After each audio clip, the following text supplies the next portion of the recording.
Նոյեմբերի 20-ից 30-ը լամինատների նշված տեսականին ձեռք բերեք իդեալ համակարգից 1 քառակուսի մետրը սկսած ընդամենը 1990 դրամից։ Սև ուրբաթ, ուրեմն իդեալ։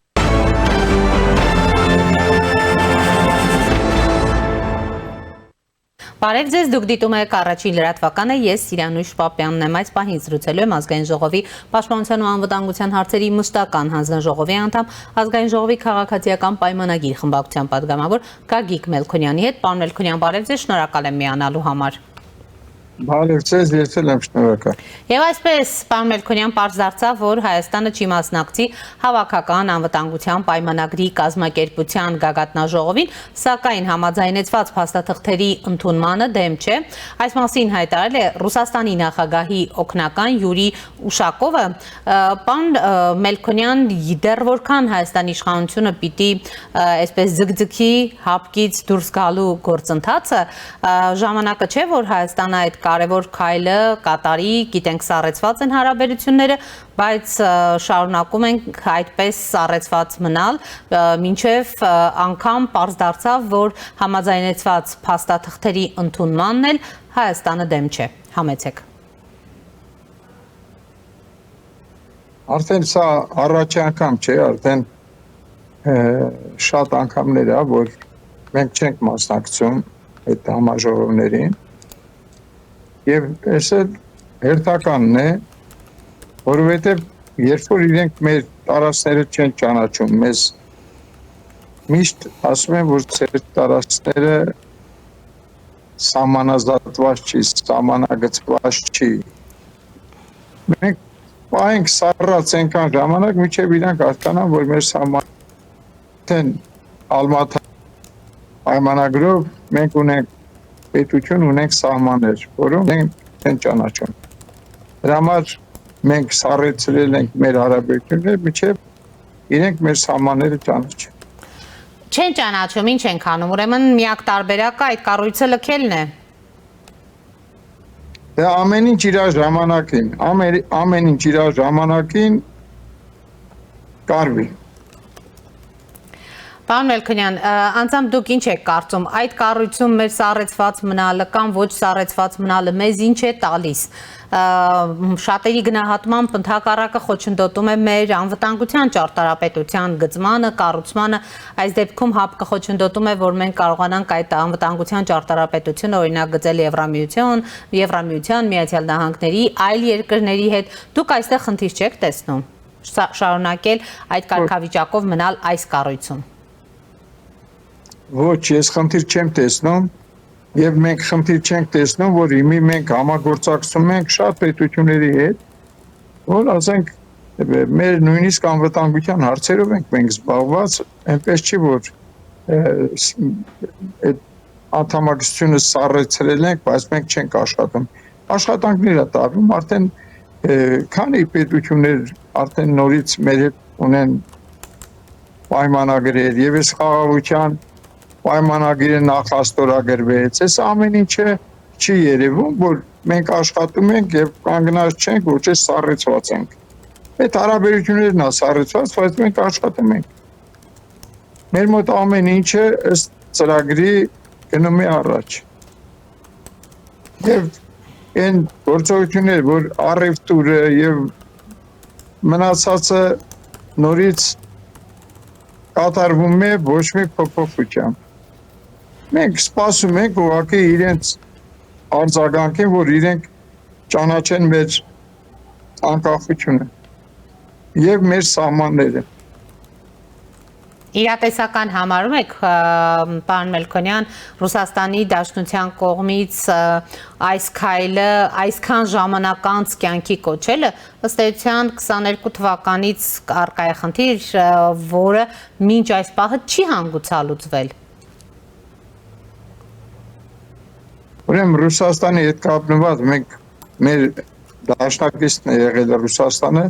երբ որ եղբահին մենք պատերազմի մեջ ենք եւ մեր սահմանները խախտվում են հակառակորդի կողմից, Ռուսաստանը,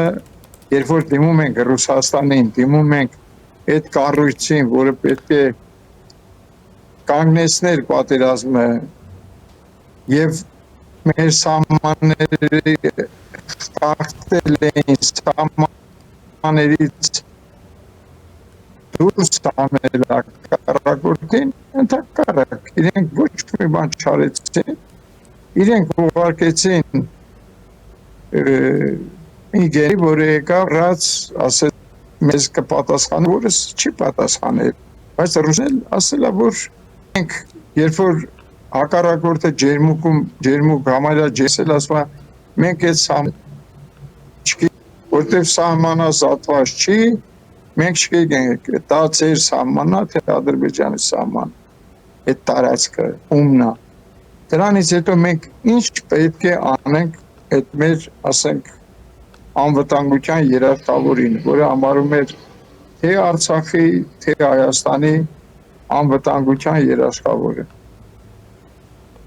Փոխել երաշխավորին։ Փոխում ենք, կամաց փոխում ենք։ Մենք արդեն եթե երաշխավոր չունեինք, հիմի երաշխավորը, ասենք օգոստոսի 8-ի դրությամբ մենք տեսանք, թե իրական երաշխավորը ով է, որ իր ասածին տեր է կանգնում եւ օգոստոսի 8-ից հետո արդեն սկսել է հայ-ադրբեջանական տարբեր աստիճանի շփումներ եւ ինձ թվում է, որ չի լինի խախտումներ, այդ համաձայնագրի խախտումները տեղի չեն ունենա, որովհետև երաշխավորը իրական երաշխավորը, իսկական երաշխավորը, ոչ թե խափում է մեկին, մեկի կողմն է կանգնում, մեկի տարածքները հանձնում է, այդպես երաշխավոր էլ մեզ պետք չի։ Պարոն Մելքոնյան, անդրադառնանք նախորդին պաշտպանության եւ անվտանգության հարցերի մշտական հանձնաժողովի նիստին, որին ներկա էր նաեւ պաշտպանության նախարար Սուրեն Պապիկյանը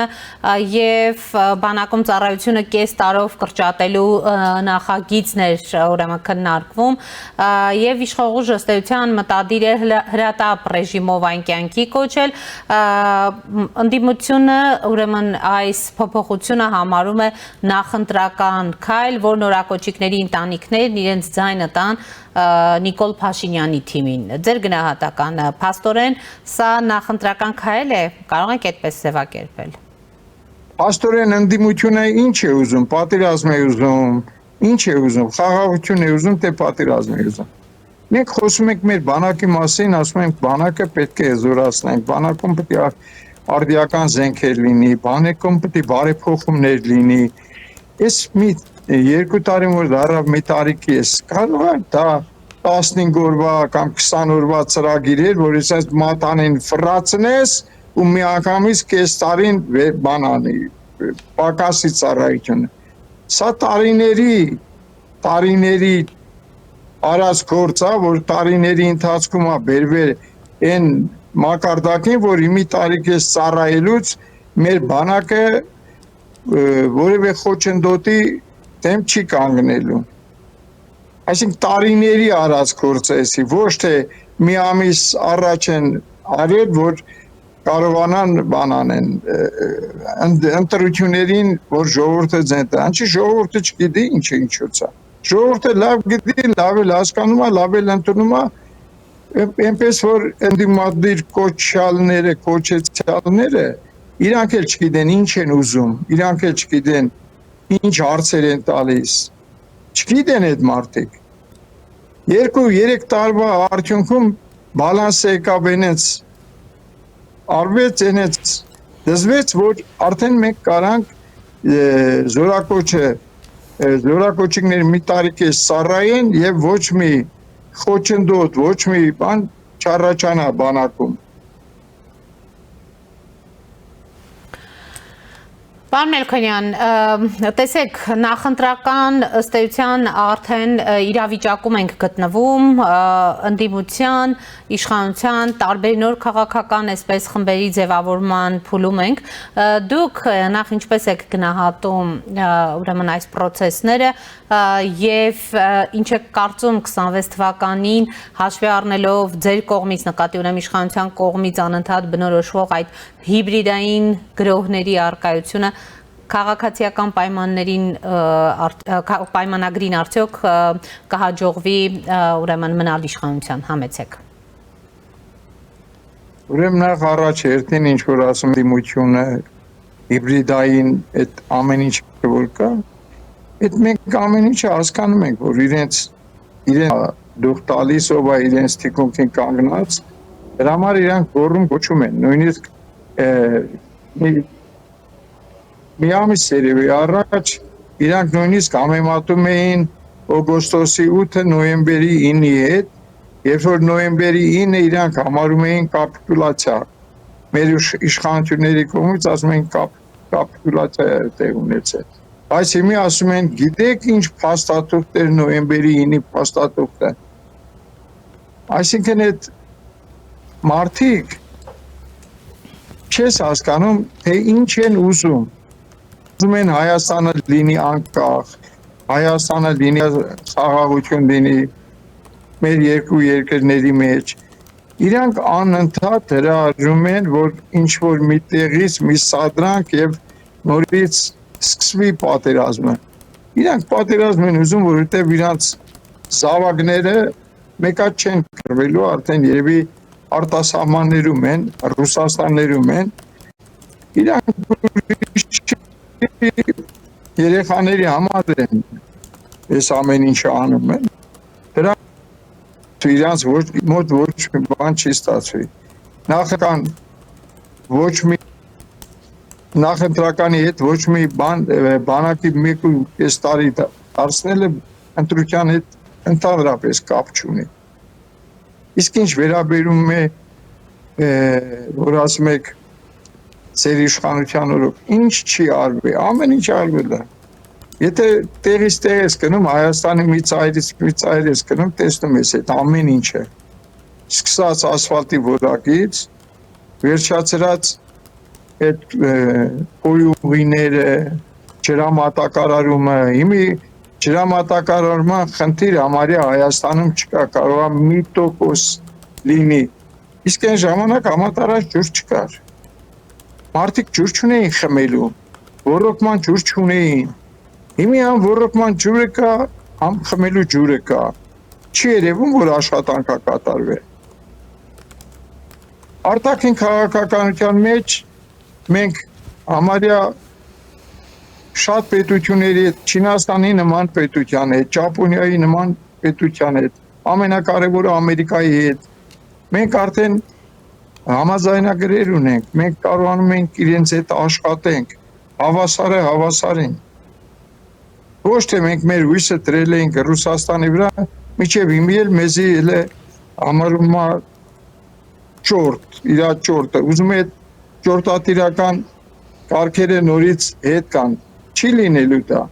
ժողովուրդը հիմի ազատության համահար գիտի, տեսնում է ինչ է ազատությունը, մենք է ժողովրդական երկիր է մեր երկիրը, իրոք ժողովրդավարական է, որովհետև բոլորը դա տեսնում են, միջազգային կառույցները տվել են իրանց քննադատականը, մնացած պետությունները բոլորը համարում են, որ Հայաստանը ժողովրդական պետությունն է, ամեն ինչ արվում է մարդու համար, իհարկե թերություններ կարան լինեն, որովհետև աշխատող մարդը ինչ-որ մի բան կարող է թերի անել, այսքան աշխատանքի մեջ, այսքան բանի մեջ կարող է մի հատ թերություններ են, մենք չենք ասում, որ անթերի ենք, անթերի է մեր աշխատանքը կատարվել, կարող է մի երկու հատ թերություն լինի, այս հիմնականը աշխատում ենք քշեր ցերեկ, ամեն ինչ անում ենք մեր երկրի համար, ամենակարևորը, որ մենք անկախ երկիր ունենք, անկախ պետություն ունենք, և բոլորը մեր հետ հաշվի են նստում, իսկ են, որ մի 10 տարի առաջ, նույնիսկ մեր մոտ, մեր երկրում նախարար նշանակելու համար պետք է դիմեին Մոսկվային, որ թույլ տվեք ես ինչ մարդին նշանակենք արտաքին գործերի նախարար կամ պաշտպանության նախարար եւ մնացած նախարարները իրանք էին թույլ տալիս Ռուսաստանը դաբրոն տվեց այդ մարդը նախարար կլինի չտվեց ուրեմն չի լինի թույլ տվեք գնանք ես ինչ պետություն թույլ էին տալիս կամ թույլ չէին տալիս։ Մեր փոխարեն ամեն ինչ իրենք էին անում։ Հիմա երբ որ մենք Ադրբեջանի հետ ուղիղ կապերի մեջ ենք եւ կարողանում ենք մեր խնդիրները լուծենք, արդեն իրանք վատ են զգում։ Այն ժամանակ 30 տարի իրանք են միջնորդ եղել, որ մենք ու ադրբեջանցիները պետք է իրար հետ կարողանանք կապնվենք։ Բայց այդ կապը չի եղել։ Իրենք այդ կապը թույլ չեն տվել ավելի ճիշտ։ Իրանք մեզանից ինչ որ մի բան վերցրել են, փոխանցել են այնտեղից են մի բան վերցրել, փոխանցել են մեզ եւ մենք միշտ մնացել ենք այս լարված վիճակում։ Միշտ պատերազմի վախը սրտներումս, թե մեր Ադրբեջանի համար։ Իսկ մենք կարողանում ենք երկխոսենք, նույնիսկ մեր ասենք փորձագետները վերջերս գնացել էին Բաքու, մի ամիս առաջ Բաքվից էին եկել Հայաստան, եւ մենք արդեն նույնիսկ այդ մակարդակով կարող ենք շփվենք իրար հետ առանց միջնորդի, որը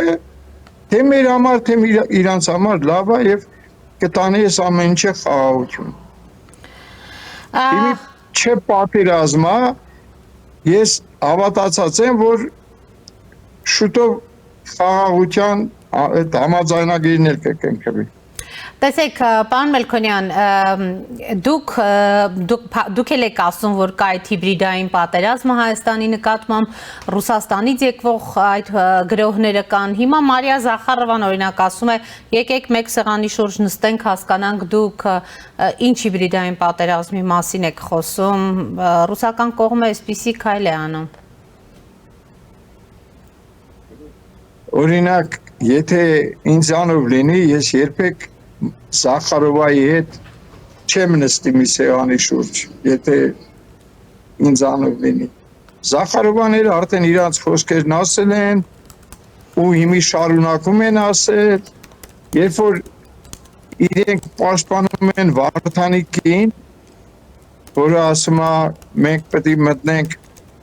այդ միության մեջ, բելարուսական միության մեջ, ծափահարում էին, երբ որ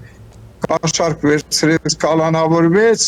արդեն բայնասուն դրեցին, թե ոնց թե դուք Վարդանիկին կալանավորել եք, քաղաքական հաշվեհարդար եք տեսնում, բայց այդտեղ քաղաքական հաշվեհարդար չկար, բայց անմիջապես ումեն բոլոր մեր երկրում կատարող գործընթացներ եւ իրենք ֆինանսավորում են ընդդիմությանը, կամաց մարդիկ են ուղարկում, գտնում են մեկ գործարարի ուղարկում են, են մի գործարարին, են Մոսկվայից ասում են, դու էստեղից խոսա, են մնացածին ասում են, դուք հեռուստատեսությամբ ելույթ ունեցեք, հեռուստատեսությամբ խոսացեք, ճարճված են, որ լիքը ֆեյքեր աշխատում են արդեն իրենց կողմից ի վնաս մեր երկրի։ Ինչ նստենք իրանց հետ խոսանք, ինչ, են խոսանք Արցախի թեման խոսանք, որ իրանք Արցախի երաշխավորն էին, Արցախը ծախեցին, դուրս եկան Արցախից։ Դրա թեմայով խոսանք, թե Հայաստանի թեմայով, որ մեր տարածքներում հակառակորդը մտած է, մինչև օրս մեր տարածքներում է, այդ թեմայով խոսանք, այն թեմայով, որ իրենք չեն ճանաչում Հայաստանի անկախությունը, Հայաստանի տարածքները չեն ճանաչում, իրենց քարտեզներով գծած տարածքները չեն ճանաչում, դրա մասին խոսանք, ինչի մասին խոսանք։